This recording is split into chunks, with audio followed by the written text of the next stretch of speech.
placement pour les deux enfants jusqu'au 28 février 2024. Et on a vu à cette audience qu'il y avait largement de quoi travailler, mais largement, à nous occuper les 2 années qui viennent.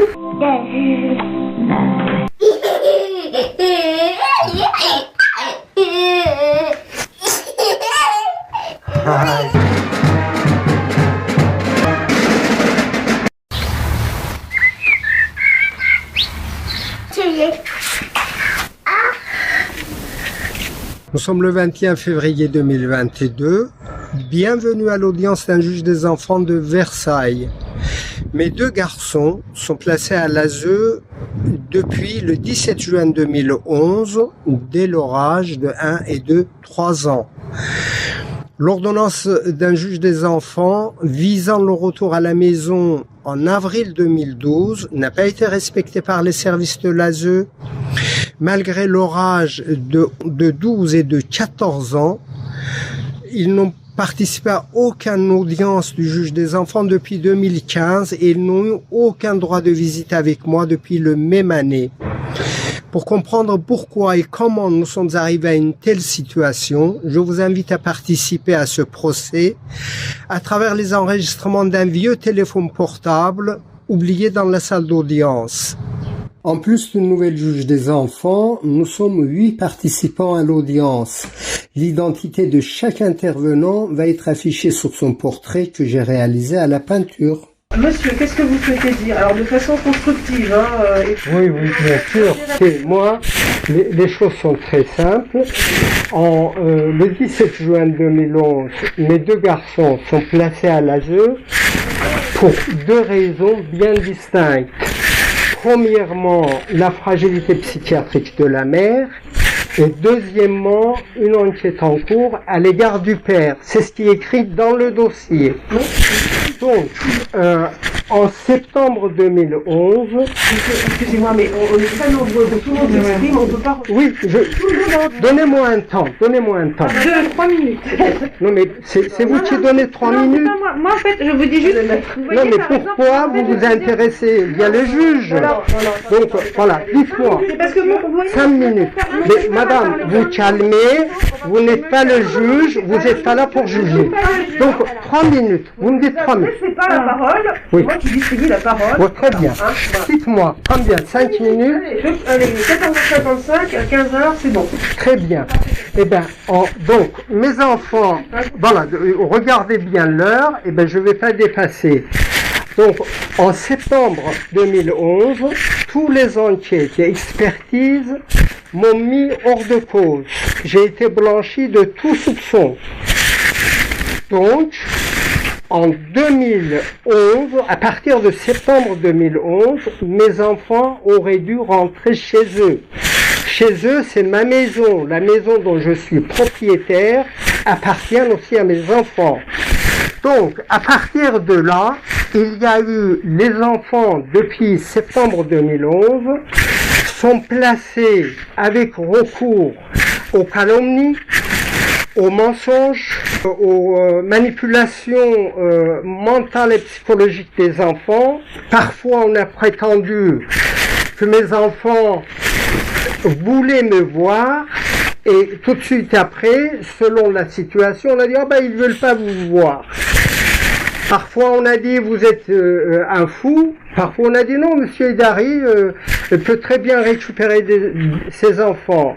Donc, aujourd'hui, ma demande, c'est tout simplement que les enfants, qu'on arrête ces massacres. Je n'ai aucun problème dans mon lieu de travail, dans mon voisinage, dans ma vie professionnelle, dans ma vie privée. J'ai une vie très équilibrée. Et je ne comprends pas pourquoi, et les enfants non plus d'ailleurs, je suppose, pourquoi ils sont privés de leur père. Voilà, je ne vais pas dépasser mon temps. Bon, moi je vous invite à lire l'arrêt de la Cour d'appel. Alors, la Cour d'appel, moi je prétends qu'il y a un réseau de trafic de tout genre organisé au sein de la protection de l'enfance, autour de l'argent que l'État donne pour élever ses enfants. Quel est votre retour des enfants chez eux, donc levé du placement, c'est ça? avant de lever le placement, je suis quand même assez réaliste, d'ouvrir le droit aux enfants, qu'ils voient leur père. Il n'y a pas de raison à ce qu'ils ne voient pas leur père, mais tout en veillant à ce que je ne devienne pas un souffre-douleur ou disons un jouet pour tous ces gens-là qui travaillent dans ce milieu. Est-ce que vous avez posé la question de savoir comment réagissaient vos enfants, quelle était leur position, quel était leur vécu par rapport aux liens ou aux relations que vous pouvez avoir avec eux? Écoutez, en 2016, c'est la chef de service de l'ASE de Chanteloup-Lévin, c'est une vidéo publique sur ma chaîne YouTube, qui disait: Monsieur Idari, vos enfants vous réclament, venez les voir. Moi, depuis 2015, je n'ai pas vu mes enfants. Ça veut dire entre 2016 et 2022, s'ils veulent pas voir leur père, oui, c'est vrai que je m'emporte. S'ils veulent pas voir leur père, s'ils n'ont pas envie de me voir, c'est que il s'est passé quelque chose. Mais quoi? Alors que moi, je ne les ai pas vus. Est-ce que par exemple, ce ne serait pas des intrusions à l'école, des intrusions? Oh non, mais écoutez, il faut quand même rester réaliste. Dans la rue. Écoutez, j'ai été dans l'école de Kia une fois en espace de 6 années que je les ai pas vus. J'ai été dans l'école de Kia une fois. J'ai pris des photos, des selfies avec Kia qui sont publiques. Vous pouvez les voir. Que les services de l'UFSE en fassent des histoires, en fassent toute une histoire que les enfants ils ont peur ou tout ça, totalement mensonger. Les enfants, vous le voyez sur la photo. Monsieur, alors là, je discute, moi je les ai entendus ce matin, les enfants. Hein. Ils ont très clair là-dessus. Hein. Oui, mais c'est des enfants. Comment ils sont traités avant qu'ils viennent vous parler? 14 ans, puis même quel que soit l'âge, on écoute ce que dit l'enfant. Mais ça fait 6 ans, ils n'ont pas vu leur père.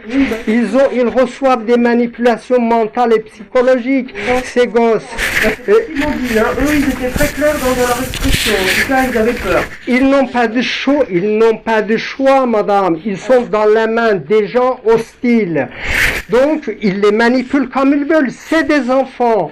Donc, c'est à vous, maintenant, si vous en avez vraiment la possibilité, de décider de l'ouvrir leur droit. Si vous n'en avez pas la possibilité, on n'en parle plus. Donc, voilà. Bah, moi, c'est bon, c'est le sujet. Hein, parce qu'il y avait tout ça. Et puis, même, il me disait aussi que vous aviez récupéré des photos sur Internet, je ne sais quoi, pour les rediffuser, etc. Et que ça leur plaisait absolument pas. Mais, madame, il faut. Moi, je voyais mes enfants jusqu'à 2015. Jusqu'à 2015, j'ai été adapté avec mes enfants, que les enfants étaient heureux, qu'on allait ouvrir les droits. Et en 2016, à la suite d'un fascicule que j'ai publié, que j'ai envoyé au ministre des Affaires sociales, qui l'a renvoyé à l'ASE de Chanteloup-Lévin, qui m'a dit: c'est moi qui commande ici, c'est pas la ministre. Vous allez voir ce que vous allez voir. Et je vois ce que je vois depuis 6 ans, je n'ai pas vu mes enfants. Vous savez ce que ça veut dire? Des gens qui ont des enfants savent bien ce que ça veut dire d'être privé de ses enfants pendant 6 ans. Donc, c'est pour cela qu'on doit se poser des questions sur le profil des gens que ces institutions engagent pour leur donner ses enfants, hein, pour le mettre dans ces situations. Voilà, donc on a la position de monsieur. Voilà. La position que je vois mes enfants, qu'ils voient leur père, et qu'on avance comme ça, et que c'est dans leur intérêt. Voilà. Voilà. Le placement peut être renouvelé. Oui. Oui. Voilà, le temps monte un peu. Hein, c'est pour ça qu'on a été appelé, tout va bien? Ah non, je parle fort, mais on n'est pas méchants. Attendez, non. C'est parfait. Non. Non, parce que c'est normal, parce que quand un père comment dire, quand un père Dernier mot, là. pardon, quand un père est privé de ses enfants pendant 6 ans, je vous assure que c'est un combat de garder sa santé mentale. Pour répondre à ça, hein, je l'ai dit tout à l'heure, hein, pour travailler le lien avec les parents, vous avez tous les services éducatifs qui sont là. Mais c'est pas vrai, ils ne sont pas ouverts, madame, vous le dites, mais ils ne sont pas ouverts à la discussion. Que pour ouvrir les droits, il fallait envisager des soins. Alors, mais des soins de quoi? Des soins de quoi? Psychologiques. Oui, mais attendez, psychologique. Écoutez, on ne devient pas fou seulement quand on demande ses enfants. On ne devient pas fou quand on demande seulement ses enfants. Moi, j'ai une vie sociale, personnelle, affective, plus équilibrée que n'importe quel d'entre ces beaux gens. Voilà. Bon, alors si c'est pour les enfants, on parle que des enfants et je ne veux pas parler d'autre chose. Bon, si vous voulez. Voilà, mais bon, moi je constate que les conditions pour une ouverture des droits, les soins psychiatriques et psychologiques très réguliers et une collaboration avec les deux services, ASE et placement familial, est-ce que vous avez remplissé ces conditions aujourd'hui? Ah ben écoutez, moi, les services de l'ASE, s'ils m'invitent à venir discuter, j'y vais n'importe quand, à 3h du matin s'ils veulent. Le problème c'est que, c'est pour cela, à un moment donné, voilà, c'est pour cela, à un moment donné, j'ai commencé à enregistrer parce qu'ils sont pas, disons, bienveillants. Ils n'ont pas envie de faire ça. Je vais vous dire une chose. Enregistrer, je vais vous dire, moi, ma chaîne YouTube, je suis le premier victime de mes publications. Pourquoi? Je vais vous dire pourquoi. Parce que en fait, moi, je préférais mettre mes travaux artistiques, intellectuels en avant, plutôt que mes enfants placés. Concernant M. Edari, aucun travail n'est possible avec l'ASE, puisque vous avez une démonstration de M. Edari. Nous l'avons convoqué à plusieurs reprises. M. Edari monopolise la parole et revient toujours à l'origine du placement, et il a une lecture des décisions des juges, alors très personnelle. Donc de toute façon, nous n'entendons pas M. Edari parler de l'intérêt de ses enfants, il ne parle que de lui, et nous pensons même qu'il a tout intérêt à ce que ça ne se passe pas bien pour lui, parce que comme ça, il peut être tout le temps victime de tout. Donc M. Edari ne cesse de nous dire à nous, à l'ASE, à ma chef de service, que nous gagnons, je crois, 20 000 € par mois, que nous payons les juges, que nous maltraitons les gens. On ne peut absolument pas avancer. Ça n'est pas possible. Monsieur reste focalisé sur le fait que le juge des enfants outrepasse ses droits, qu'il y a des décisions qui l'autorisent, et monsieur refuse de signer les documents. On ne peut pas travailler, monsieur n'entend pas. Moi, j'ai déjà dit à monsieur qu'en gros, le juge des enfants, il y a 2 ans, avait demandé un suivi psychologique pour les 2 parents. Je lui ai dit, mais qu'est-ce que vous risquez à la limite en faire un, parce que ça vous ouvrirait des droits. Mais il faut la payer. Juge. C'est pas à vous de parler. En fait, il ne risque pas grand-chose, parce que monsieur n'a pas de problème et qu'il est très intelligent, que voilà, je ne suis pas expert. Donc je lui avais dit, mais vous ne risquez rien, faites un suivi psy et vous verrez vos enfants. Monsieur ne le souhaite pas, donc il ne voit pas ses enfants. Et monsieur ne peut pas entendre qu'il y a des conditions, il ne veut pas rentrer des conditions, il ne voit pas ses enfants. On ne peut pas travailler avec monsieur Edari, ça n'est pas possible. Aucun entretien. Les entretiens sont régulièrement interrompus avant, parce qu'on s'entend dire que monsieur peut faire des parallèles quand même extrêmement problématiques avec les services de l'ASE, de diffamation, donc on a été enregistré, vous avez eu une démonstration assez courte de ce que les entretiens sont avec les services de l'ASE. Voilà. Très bien, merci. Par rapport à l'évolution des droits à ses parents, du coup, sur l'exigence, qui a eu besoin d'aller vérifier par lui-même ce qu'on pouvait lui dire sur les réseaux sociaux, en tout cas sur l'activité de M. Edari sur YouTube et autres réseaux sociaux. Il a pris des dangers à répondre un petit peu, j'ai fait une note par rapport à ça, à répondre aux personnes qui suivent monsieur. On a discuté longuement avec lui parce qu'il se posait des questions. Est-ce que c'est l'apaisement qu'il avait trouvé en famille d'accueil et la stabilité? Et ça lui a ouvert des questions sur les raisons de son placement, pas mal de... Voilà, il entendait des histoires d'abus, d'attouchement, tout ça. Et pour lui, c'était très vague, très flou. Est-ce que c'est la parole des adultes? Est-ce que j'ai été instrumentalisée à un moment donné? Donc on a fait un travail énorme par rapport à ça. Donc aujourd'hui, je reste en veille.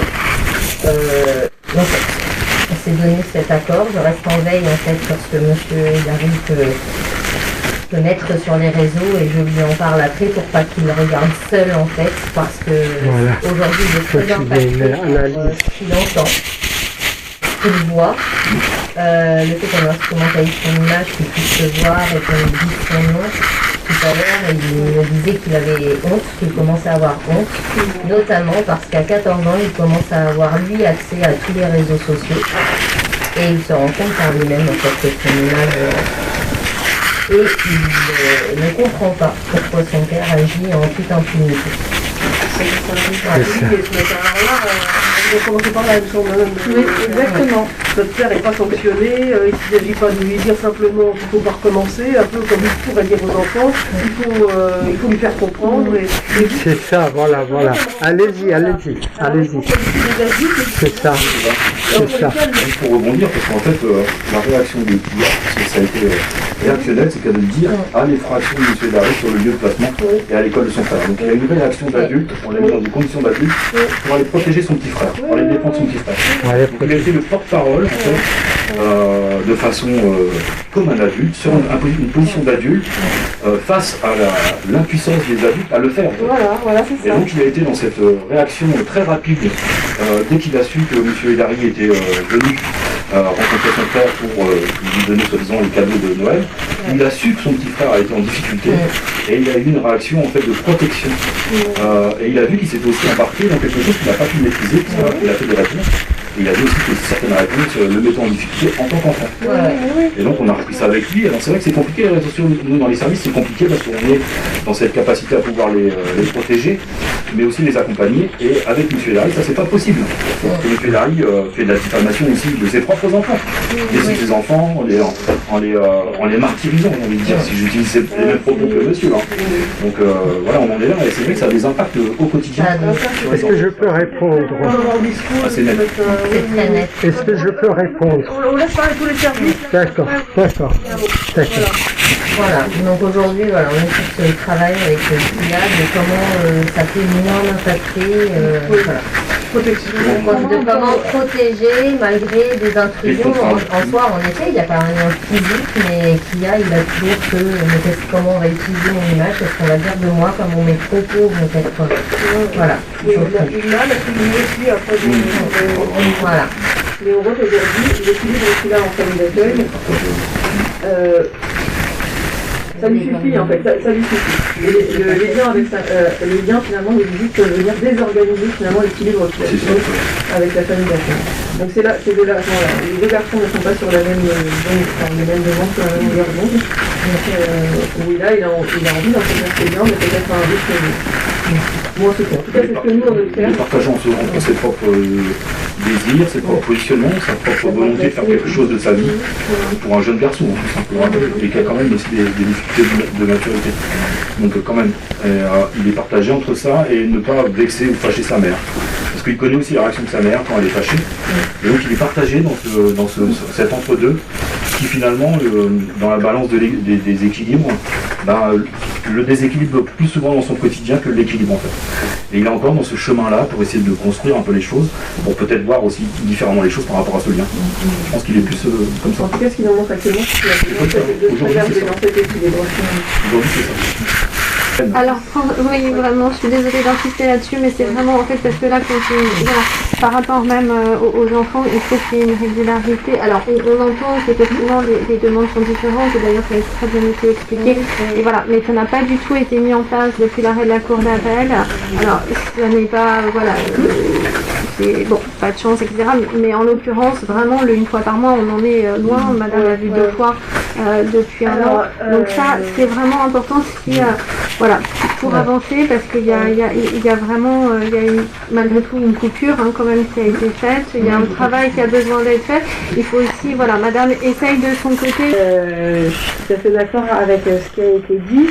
Et pour reprendre ce qu'on a pu échanger avec les enfants ce matin, autant qu'il y a qui souhaitent maintenir ce lien avec cette fréquence d'une fois par mois, autant son frère qui lui disait Bon, bah oui, c'est ma mère, il faut quand même que je garde un lien avec elle. Lui, il me disait 3 fois par an, donc une fois tous les 4 mois. Avec leur papa, pour le coup, ils ont été tous les deux unanimes. Ils en étaient même à parler, on veut même plus qu'il ait l'autorité parentale. Ils étaient très conscients en fait de ce que ça voulait dire l'autorité parentale. En disant, et ils nous donnaient plein de petits exemples. Il y en a une qui a dit, mais moi en fait, j'ai été déscolarisée un mois. Alors on est même de parler de l'importance de l'école pour Kia. J'ai été déscolarisée un mois parce que monsieur, mon père, il a refusé de signer les papiers. Et il l'a clairement exprimé. C'est du chantage et ils ne veulent pas. Et les deux l'ont dit. Hein. Moi, j'ai peur qu'ils viennent me chercher de force, qu'ils me fassent du mal. Et je le redis, hein, on ne peut pas impunément continuer à ne pas écouter ce qui est dit par des juges. Il y a une justice ici, il y a des juges qui ont pris des décisions, il y a madame qui a bien suivi ce qu'il fallait, en effet, vous l'avez expliqué, elle ne comprenait pas pourquoi elle l'a fait et elle a pu avoir une relation qui s'est reconstruite avec les enfants. Et ce qu'ils pensent, ce qu'ils ressentent, c'est je ne veux pas voir mon père, on ne veut pas voir notre père, on en a peur, on en a marre qu'il y ait des photos, des enregistrements, des choses qui tombent sur les réseaux sans notre accord. Et on veut conserver un lien avec notre maman, mais chacun à notre façon. Ils ont parlé à 2 avocats, hein, à mon associé et à moi aujourd'hui, et c'est le même ressenti. Et clairement, pour moi, il faut vraiment accéder à leurs demandes. Après, avec la cuisine interne possible, mais je pense qu'il faut même entendre à la rigueur leur demande de déchoir un des parents, de déchoir monsieur de son autorité parentale si ça a une incidence en fait concrète. Ce n'est pas contre le père, c'est parce que ça a une incidence concrète.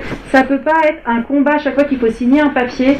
Ça peut pas être à chaque fois avoir peur de se retrouver sur les réseaux sociaux parce que il y a eu un droit, il y a des règles, les lois elles sont les mêmes pour tout le monde et il faut écouter ce qui est dit dans les décisions de justice. Est-ce que je peux répondre aux intervenants? C'est juste, il y a une procédure juge aux affaires familiales justement voilà qui est en cours puisque monsieur a déposé une requête, j'ai pas été encore informée. On a une date d'audience, ça a été renvoyé pour le 31 mai. Donc justement l'autorité parentale voilà va être abordée devant le juge aux affaires familiales. C'est monsieur qui a déposé une requête. C'est la 3e fois et chaque fois madame est introuvable. Non, elle a été citée en fait je sous contrôle, mais voilà, moi j'en ai été informée parce que j'avais une audience juste avant que voilà, et monsieur n'avait pas fait citer madame, donc a fait citer madame maintenant chez moi, donc ça a été renvoyé voilà, et c'est le 31 mai. Donc là, mais je n'ai pas été encore informée des demandes de monsieur, donc je voudrais vous coordonner après. Ben voilà, je voulais Monsieur, pour accepter de nous dire ce qu'il demande au juge dans la demande. Pardon? Vous pouvez nous dire ce que vous demandez au juge des affaires familiales? Eh bien, en février 2012, un juge des enfants a ordonné que les enfants viennent chez le père. Vous me laissez parler, s'il vous plaît. Que les enfants viennent chez le père, à condition que la juge des affaires familiales fixe leur résidence chez le père. Donc depuis 2012, je demande à ce que la juge des affaires familiales fixe la résidence des enfants chez le père et que les enfants rentrent à la maison selon la décision du juge des enfants. Eh bien, 3e fois que madame est introuvable alors que elle prélève jusqu'à 1122 € sur mon salaire. D'accord. Voilà, par mois. Alors, excusez-moi, monsieur, mais vous savez que, justement, les procédures... Mais vous intervenez, vous ne m'avez pas laissé à ce que je vous réponde. Je voulais juste, en fait, vous expliquer que, justement, la procédure aux affaires familiales et la procédure, d'ailleurs, dans à peu près tous les domaines, permet, lorsqu'on ne trouve pas une personne, de faire citer par un huissier et de continuer... Je l'ai fait 3 fois, ça n'a pas été fait. Est-ce que je peux répondre aux intervenants? Voilà, le dernier mot, c'est que, en fait, tout le monde ici décide à ce que les enfants sont le plus heureux, le mieux du monde chez leur famille d'accueil, et qu'il faut supprimer le droit parental du père, parce qu'il ne signait pas des papiers concernant des enfants alors que ça fait 6 ans que je ne les ai pas vus. Vous trouvez normal qu'on me demande de signer des papiers alors que je ne vois pas mes enfants depuis 6 ans, alors que je ne sais pas de quoi il s'agit. Donc, la décision que je rends aujourd'hui, c'est une prolongation renouvellement du classement jusqu'au fixé 28 février 2024. Madame du temps, il y a beaucoup de travail à faire et les droits peuvent évoluer jusque-là. Mais l'idée, c'est que les enfants... Est-ce que vous pouvez ouvrir les discussions par téléphone pour moi? Non, monsieur, non. Attendez, donc renouvellement du classement pour les 2 enfants jusqu'au 28 février 2024. Voilà. Donc ça laisse le temps de faire. Alors, concernant le père, monsieur, en l'état, moi je constate que vous n'avez pas respecté les conditions. Oui. C'est bon, merci. Vous n'avez pas respecté les conditions. Merci beaucoup, c'est bon. Merci. Les conditions de suivi psychiatrique, de travail avec l'ASE, qui vous l'a proposé. Il faut vraiment les rencontrer, vraiment travailler. Vous voyez, en fait, à cette audience, moi, je constate, je distingue le travail fait par madame et vous, votre positionnement, votre démarche. Qu'est-ce que vous voulez que je fasse? Je vous réponds. Vous me demandez quelque chose, je vous réponds. Oui, parce que c'est la réponse. Je constate qu'il y a une grande différence et le travail à faire. Oui, mais le travail, écoutez, Non, on discute avec pas. un instant, vous me posez une question, je vous réponds.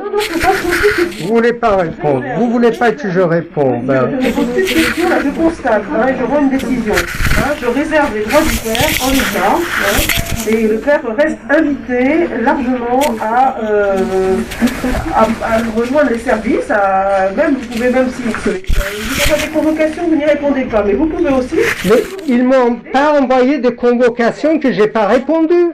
Pourquoi vous dites ça? Le LASE va vous relancer pour...